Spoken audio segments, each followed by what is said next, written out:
採棉機紮頭整齊咁作業，一把把咁捲走田裏面嘅棉花，採棉機嘅內部就能夠自動打包。嗰嚿咧就係嘅蛋嚟嘅，知唔知係咩啊？10分鐘左右就生咗粒金蛋，即係一卷1.7噸重嘅棉花團。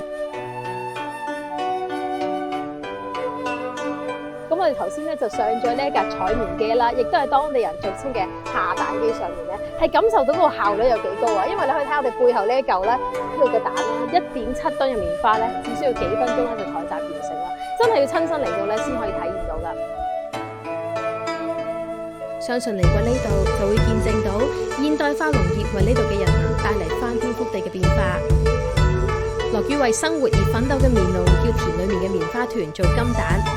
相信金蛋為佢哋帶嚟財富同埋更多